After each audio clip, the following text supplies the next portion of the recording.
Hello, and welcome to the Artfully Learning audio series. I'm your host, Adam Zucker. How many types of trees and plants can you identify in your local ecosystem? Do you know what specimens are native to the region where you live? An enduring question that will need to be answered as we collectively experience the effects of climate change and environmental issues is, how can we become more ethical and sustainable environmentalists while maintaining a thriving practice as creatives?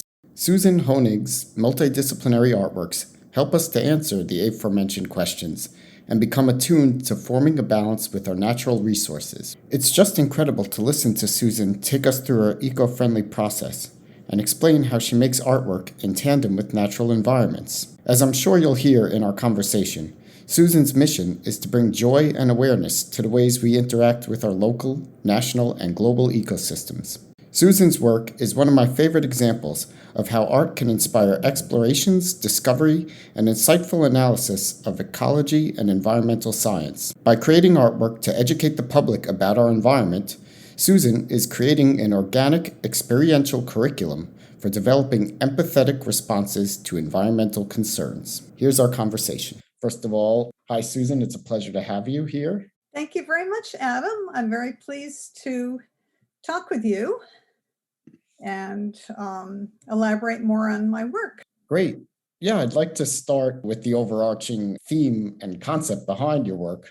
Your art practice seamlessly blends environmental science and ecology with visual art, and it's made accessible to viewers through the lens of education.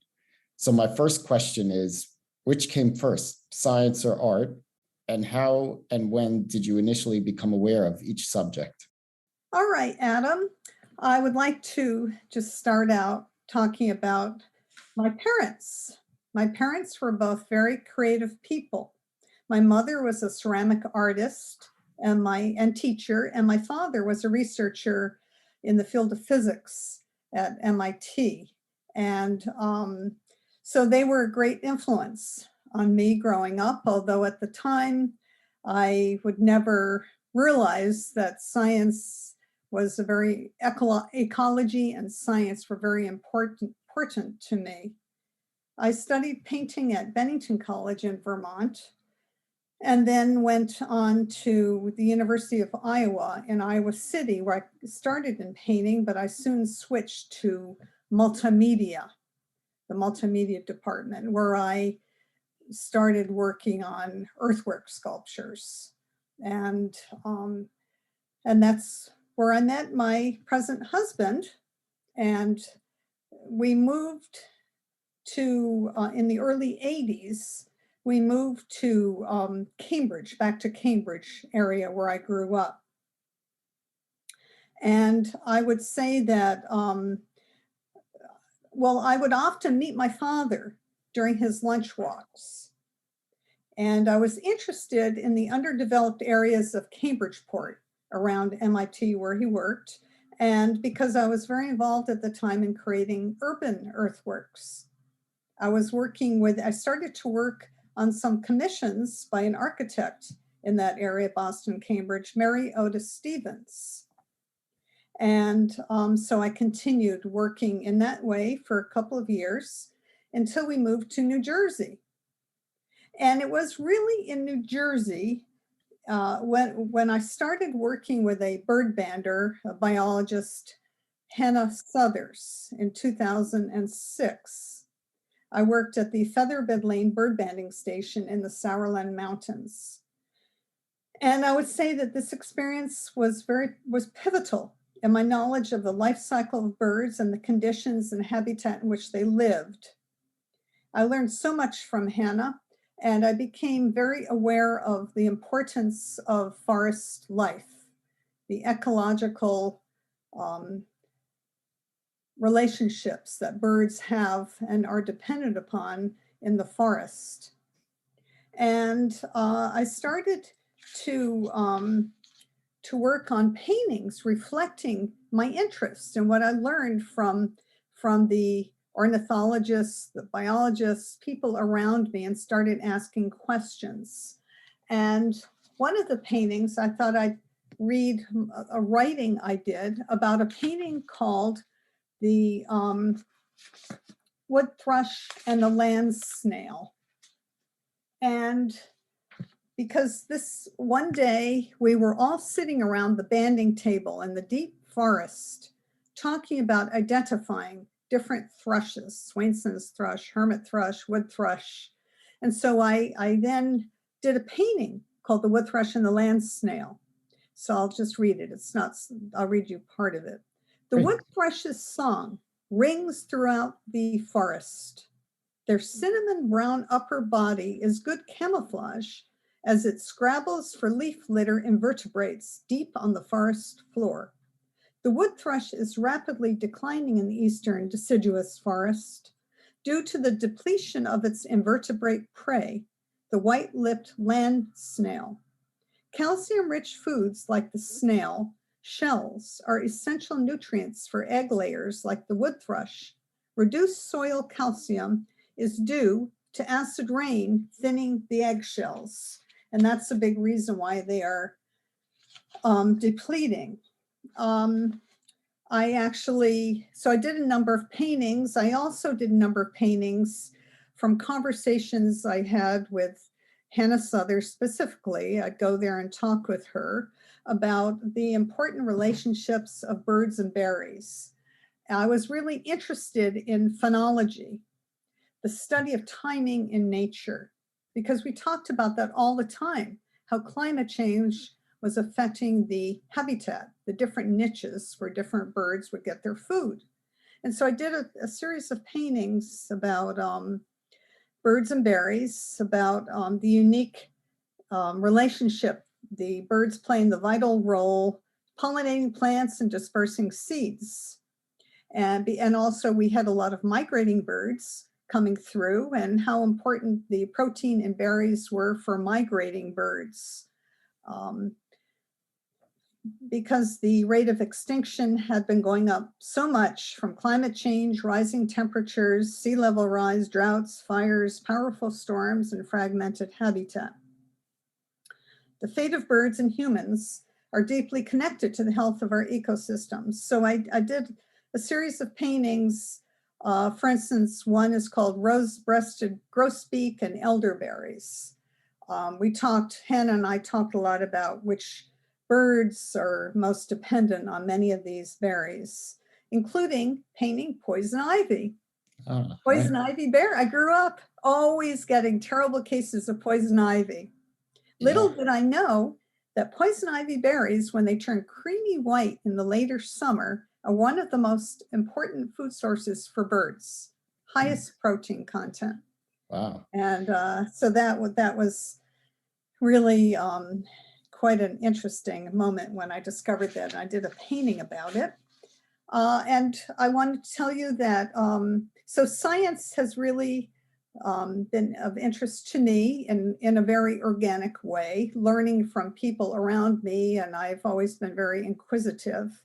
And I think that all these scientists and these people around me were really interested in what I was doing, because recently Hannah Southers asked me to give a presentation of my work for the Audubon section near here, the Washington Crossing Audubon. So I talked a lot about, and they were interested to see the paintings I did about a lot of the relationships, what I've learned there. So it really went back and forth between what I learned from all these people and what they learned from me. And in my work in the forest, and then wherever I went, I was looking up very often and in the bushes for birds. But I started noticing unique leaves wherever I went. And I noticed the pattern on them was just so interesting. And I learned that they're called leaf miners' leaves. Leaf miners' leaves, I collected and pressed them for a few years. It was around 2016. And then after pressing them, I did paintings of them. And I must have done, maybe about 60, 70 paintings of different leaf miners' leaves. And they were so interesting to me. And so I could show them my paintings. And then as I learned about them, leaf miners' leaves are the dwellings of various insects.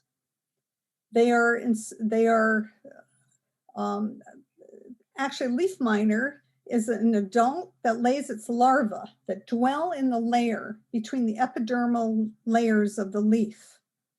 Leaf miners can be the young moths, sawflies, beetles, weevils, wasps, and flies. And they all lay their eggs in an opening of the leaf, a cut they make on a leaf. The larva tunnels its way through the leaf while eating its living tissue.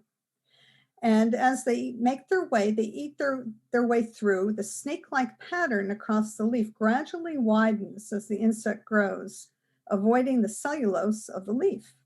Different miners make different distinctive kinds of leaf tunnels through the leaf. Leaf miners, the larvae, are protected from many predators and plant defenses by feeding within the tissues of the leaf. And the mine often contains frass, droppings from these larvae, which block the passageways so they can grow bigger.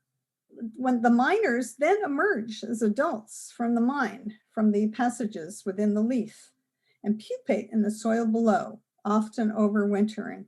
It's rare for miners to significantly affect plant health unless the plant is already compromised. And I was very intrigued by this and created many paintings relating to leaf miners, even an installation of I think it was about 27 paintings at the Monmouth Museum in New Jersey, which was part of an animal architecture exhibition. And so the leaf miners are very interesting. I still look around for them and find them. And so I was really interested in leaves. So I had walked in a preserve across the street from where we live, Graber Woods, many years, and took our daughters there. We cross-country skied. But I thought to myself, how can I create a series of sculptures that would open people's eyes to what's really going on in the understory of the forest? So I then continued my work after talking with the township and two biologists who are caretakers of that preserve. It's about 100 acres. And they were friends of ours. And whenever I had questions about the plant life, growth, etc., I would either take a picture or talk with them. And so they helped me decide where I was going to. Emily, Eamon, and Max Devane are their names, and biologists. And Emily teaches science in the Franklin Township Public Schools, often leads children through these public trails. So I made a series of leaf sculptures, 11 leaf sculptures along the trail in this understory of the forest. So the ecological leaf sculptures create awareness of forest habitat. Each one is in a different niche of this forest habitat. And I lead walking tours for people to see each leaf sculpture in the different niches, which reveal different life, different what's going on in different areas. And I tell people that leaves are so unique in their synergistic interaction, and have found that the experience of viewing and examining the intricacies that each leaf bestows is crucial in understanding the forest as a whole.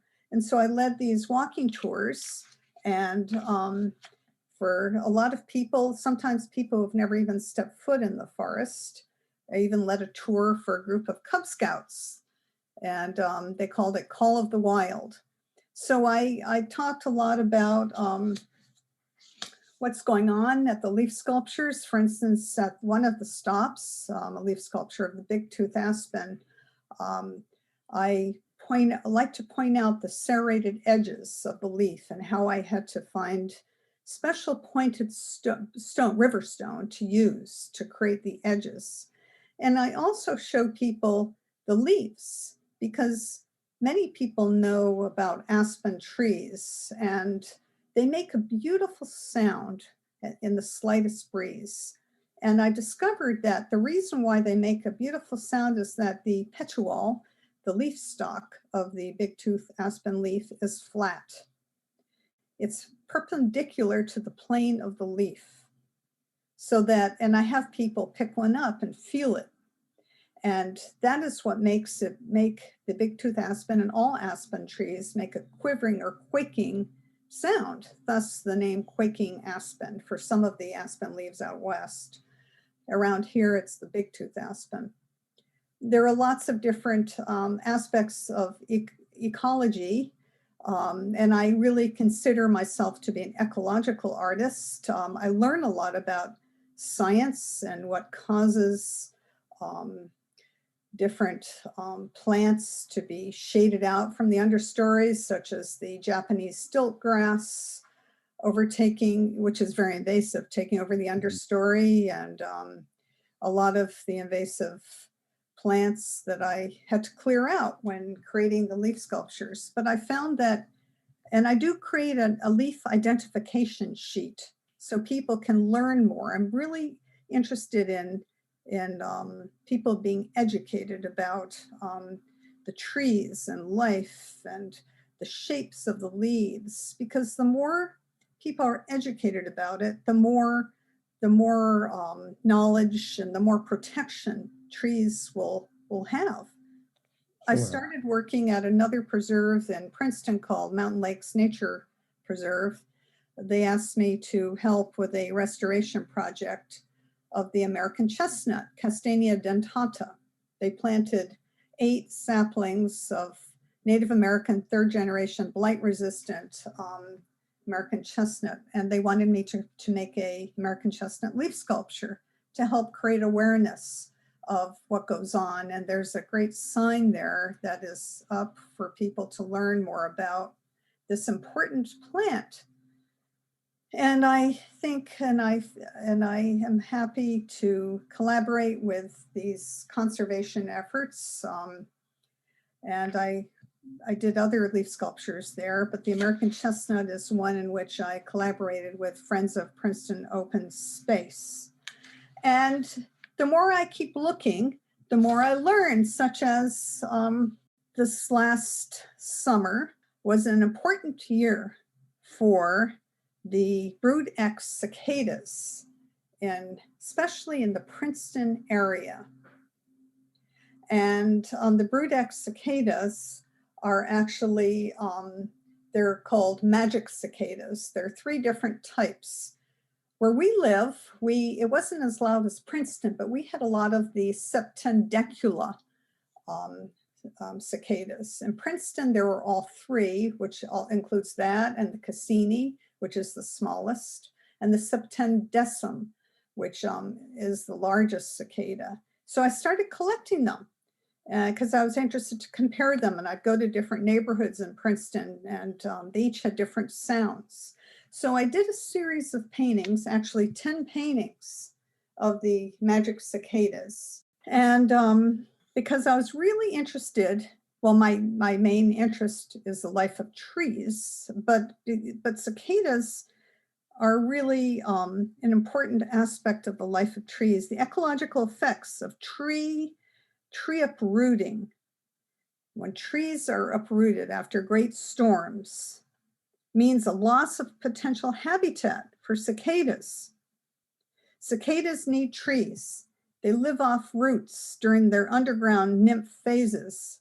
Once they emerge, they depend on trees to lay their eggs inside the ends of branches and twigs. There are no trees, there are no cicadas. Cicadas depend on an interconnected network of forests to survive and thrive. The increase of global warming, drought, extreme heat, and storms stress the trees and may result in habitat loss. Cicadas are part of the forest health. They aerate the soil, and once they die, their bodies serve as an important source of nitrogen for growing trees. They come up, these magic cicadas come up every 17 years, and last summer was the 17th year. They came up, and it was just so loud and really interesting. A lot of people got crazy in Princeton because they're just so loud. Yeah. In fact, when Bob Dylan received a special honor 17 years before that, he could hardly hear them giving him his award, and that's when he wrote The Day of the Locust. Oh, wow. Really about the cicadas then. I didn't know that. Yeah, it's fascinating. Yeah. So, but then I was really interested in working with a group of people, some students who had been doing some research on cicadas at Princeton High School. And so I went in and showed them the paintings I was doing, and talked a lot about what they were doing, and stressed the importance of cicadas and trees.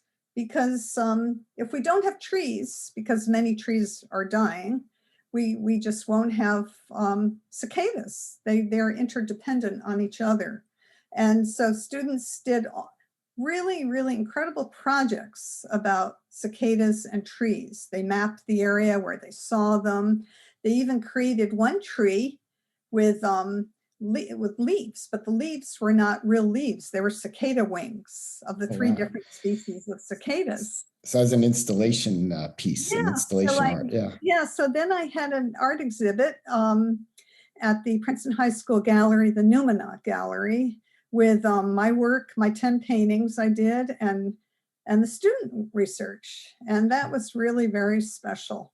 And I love to work with them. And they were just so imaginative in how they portrayed their research.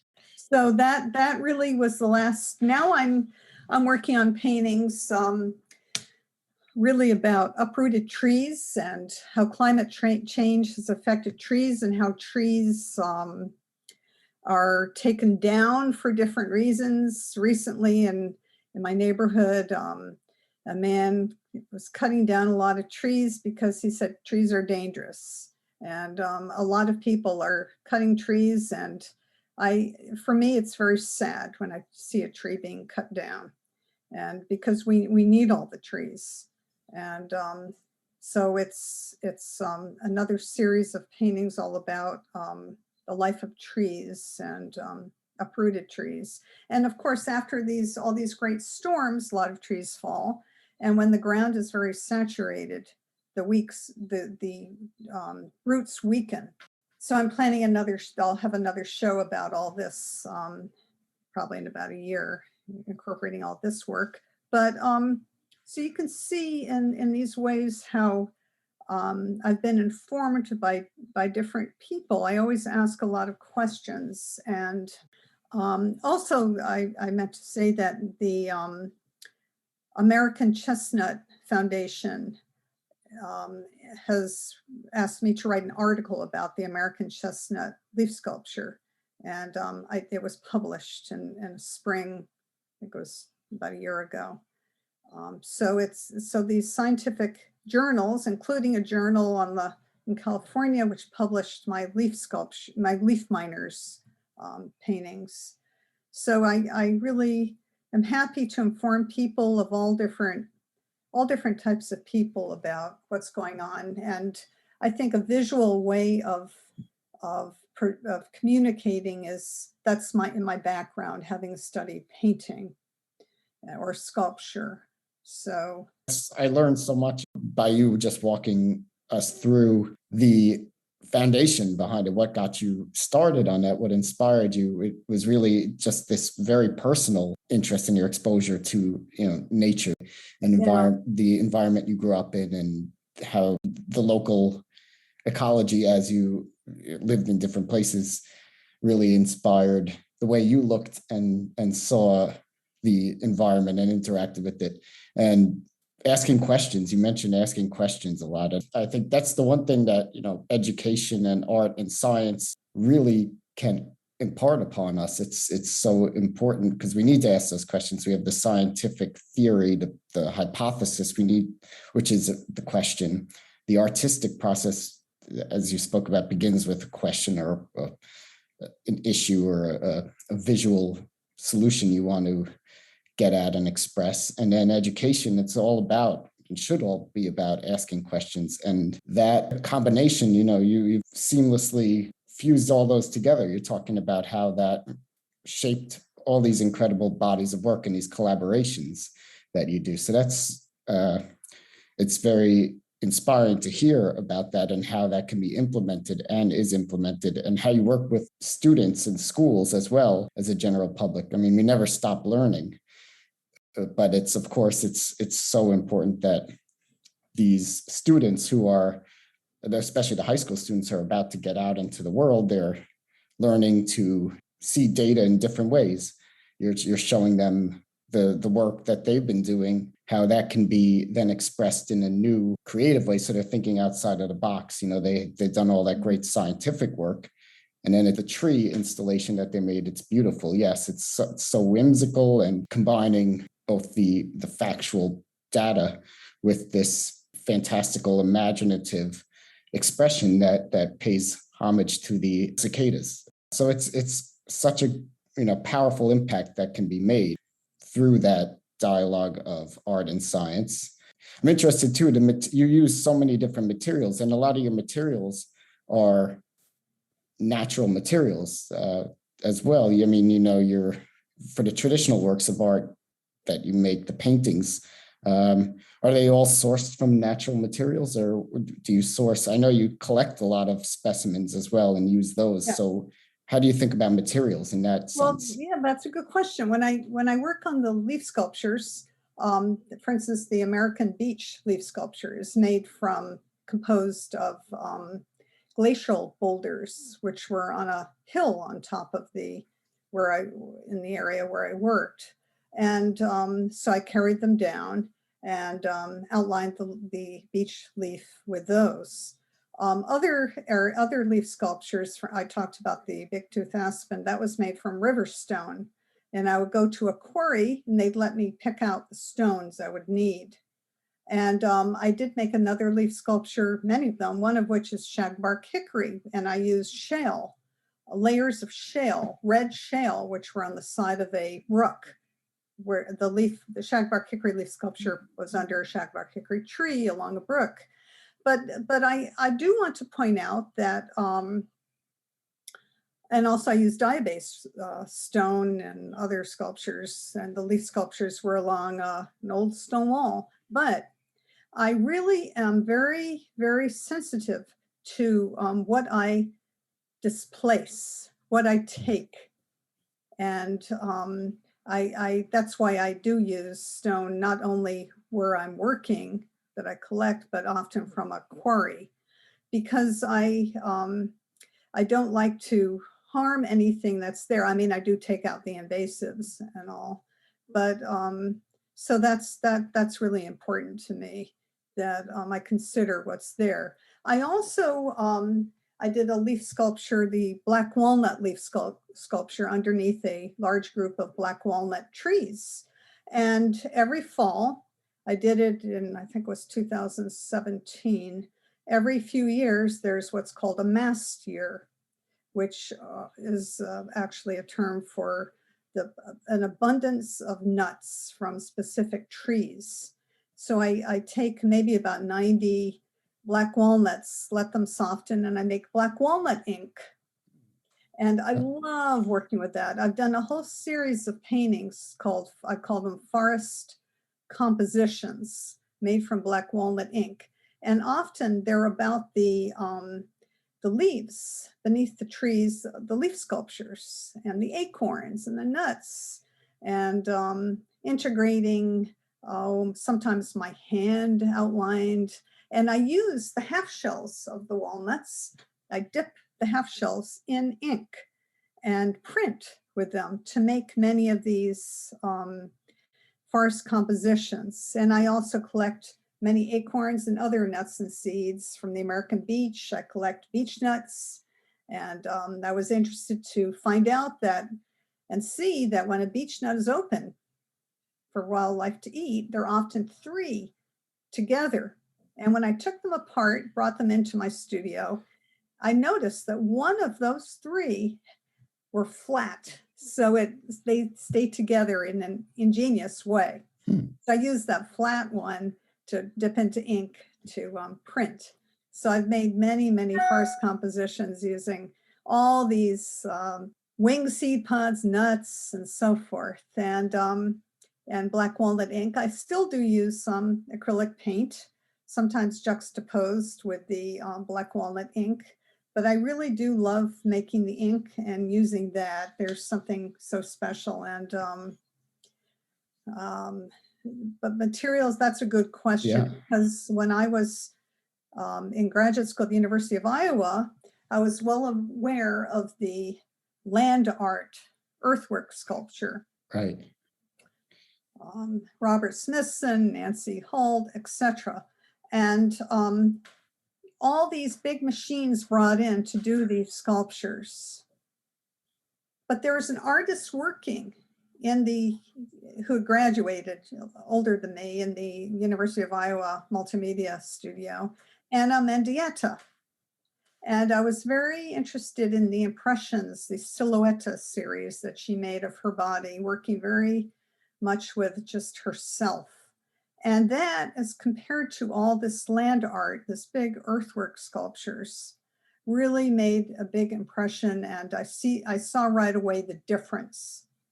And so and then I took a trip out to Arcosante in the desert mesa of Arizona to work at Polo Soleri's Arcosante, and where he combines the word, he uses the word arcology in his work, which is a combination of architecture and ecology. So I learned a lot from that experience one summer. But it really took a while for me to take all this in and to, for it to evolve and for me to get to the point of making leaf sculptures and what that means to mitigate change, not only to make something beautiful, but to actually make something that would really create a significant awareness of forest life. And so I continue to lead walking tours and to do this. And as my back weakens from lifting too many stones, I get other people to help. So and to do the art, the drawings, and so forth.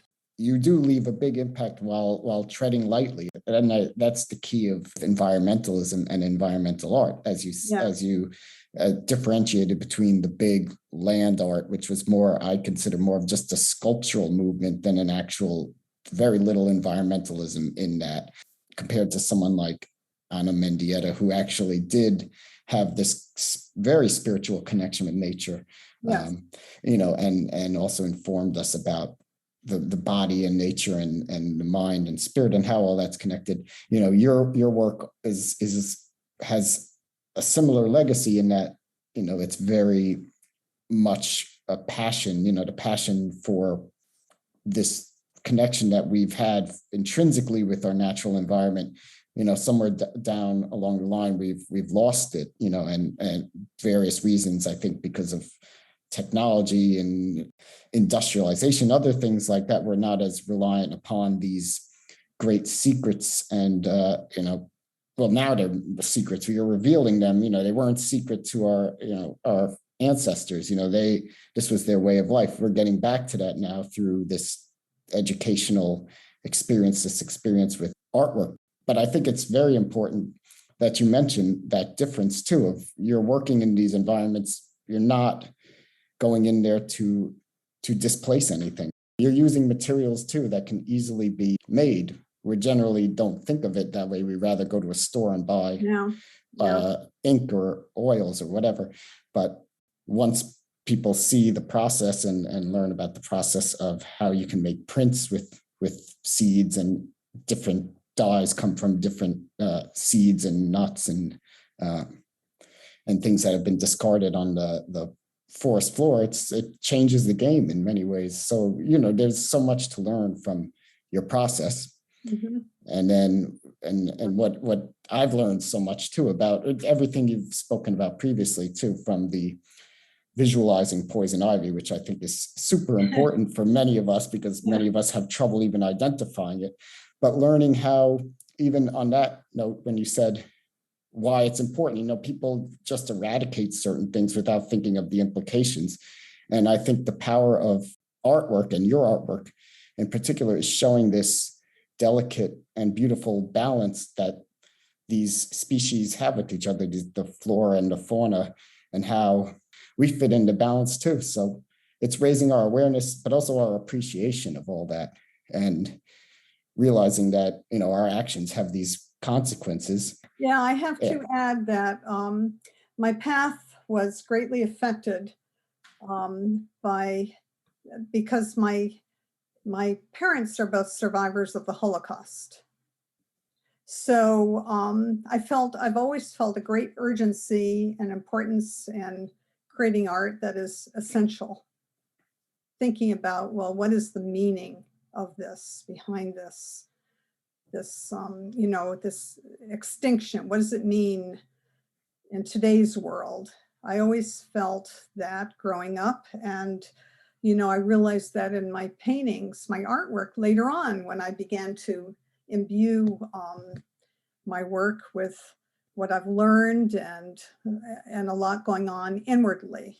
The personal connection too, it's powerful. I mean, these things throughout history, they come back, and we have the power to really, not only have these effects on other people through horrible atrocities like the Holocaust and the current genocides, and also how we have the same impact on the environment. I mean, we in a way creating this environmental genocide as well. And it's all in our power to really reverse courses on that. I think it's a really important connection that you make. Yeah, I do hope my greatest desire is to really empower those people looking at my work with a sense of renewal of life, like I know the American chestnut, when that's planted, but looking at trees in different ways and what goes on around them. Because in our culture, people read about what's going on, but it's not the same as really experiencing it. And artwork can be a way to mitigate change. And I'll mention that I'm in a book that came out quite recently called Ecoart in Action, Fostering Social and Ecological Change.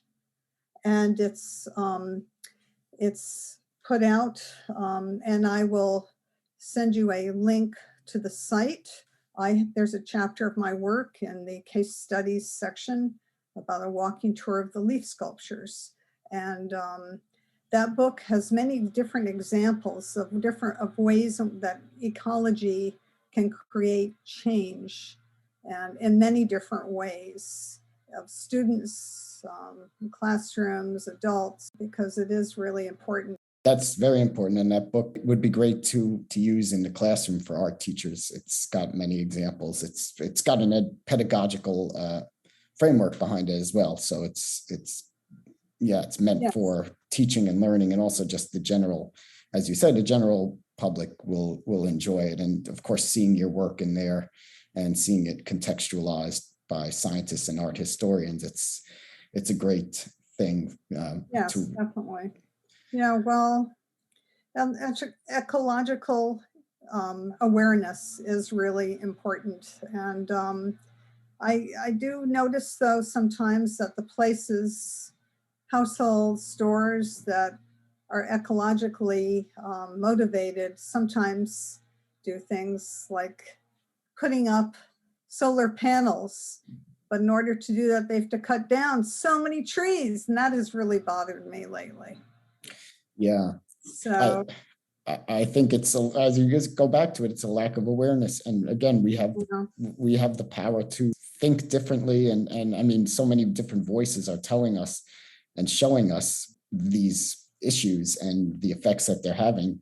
And it is my optimistic hope, and I'm sure it's yours, and because your work does present us with an optimism. It's showing us the beauty of these things and how they're needed for our survival. So it's my hope that we are focusing more on these things and finding out creative solutions to address them. And it's just, it's obviously going to be our future at hand here, and our legacy as people of this earth. We owe it to everything around us, and those species that don't have voices but are still making beautiful artworks in and of their own right, like the leaf trails that are being made, and the beautiful the shells of cicadas, which I always thought the cicada shells were this great sculptural form. In a way, they're creating these casts or molds in a performative nature. The shells, the exoskeletons, are actually really bring nitrogen into the soil. They're really good for the earth and for trees. People don't quite realize that.